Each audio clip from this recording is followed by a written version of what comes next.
मशरिक़ वस्ती की जियोपॉलिटिकल शतरंज पर मोहरें दोबारा लगाए जा रहे हैं।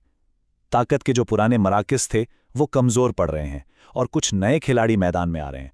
तो आइए आज हम इसी तब्दीली को समझने की कोशिश करते हैं।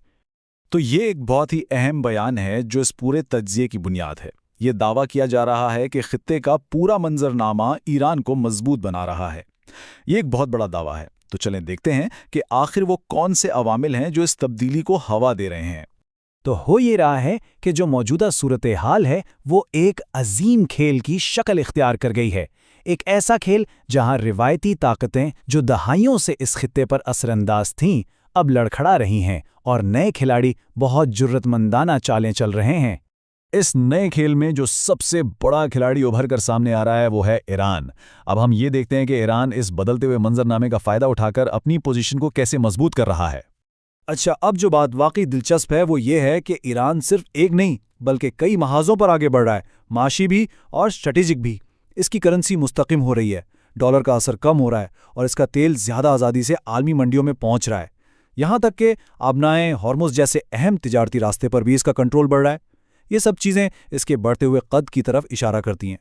तो ये तो हुई एक साइड की कहानी, लेकिन तस्वीर तभी मुकम्मल होती है जब हम सिक्के का दूसरा रुख भी देखें, और वो है खित्ते की रिवायती ताकतों का ज़वाल। उनकी जो दहाइयों पुरानी गिरफ्त थी वो अब कमज़ोर पड़ रही है। और ये स्लाइड इस बुनियादी तब्दीली को बहुत अच्छे से वाज़े करती है। पहले क्या होता था, अरब ममालिक अपनी सिक्योरिटी के लिए पूरी तरह अमेरिका पर एहसार करते थे, लेकिन अब वो इत्मीनान ख़त्म हो रहा है और इसकी वजह से एक बहुत बड़ा सिक्योरिटी खला पैदा हो गया है। अब देखें, ये जो सिक्योरिटी का खला है ये सिर्फ एक मसला नहीं है।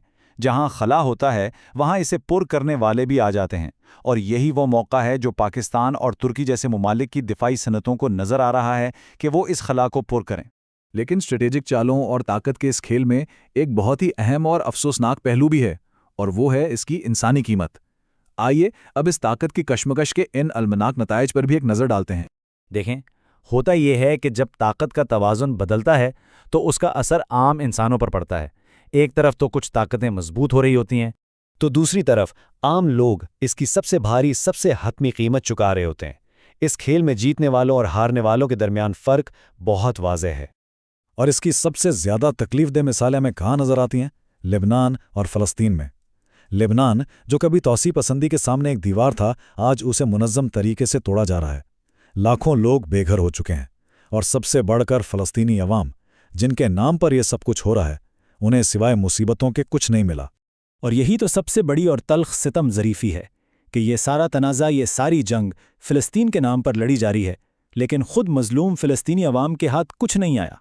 जिस मकसद के लिए सब हो रहा है वही सबसे ज़्यादा नुकसान उठा रहा है। अच्छा, तो अब आते हैं इस पूरे मंजरनामे के एक और अहम खिलाड़ी की तरफ, जिसने एक बहुत मुनफरिद और मुस्तहकम किरदार अदा किया है, और वो है पाकिस्तान। पाकिस्तान ने जो हिकमत अमली अपनाई उसे स्ट्रेटेजिक तहम्मुल का नाम दिया गया है। अब इसका मतलब क्या है?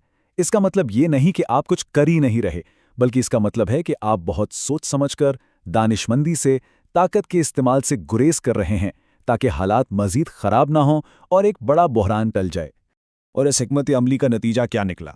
नतीजा ये निकला कि पाकिस्तान ने एक ढाल का काम किया, जिसने ना सिर्फ इस तनाज़े को एक हद में रखा बल्कि मुस्लिम दुनिया को एक बहुत बड़ी तबाहकुन खाना जंगी से भी बचा लिया। तो अगर हम पूरी सूरत हाल का खुलासा करें तो तस्वीर कुछ यूँ बनती है। एक तरफ एक ईरान है जो उभर रहा है, दूसरी तरफ पुरानी रिवायती ताकतें हैं जो कमज़ोर पड़ रही हैं, और इन सब के बीच में एक सिफारती तौर पर मुतहर्रिक पाकिस्तान है जो अपना किरदार अदा कर रहा है। तो अब जबकि इस अजीम खेल के पुराने उसूल मिटाए जा रहे हैं और नए लिखे जा रहे हैं, सबसे बड़ा सवाल यही है कि अगली चाल कौन चलेगा? इस खित्ते का मुस्तकबिल इन्हीं आने वाली चालों पर मुनहसर है।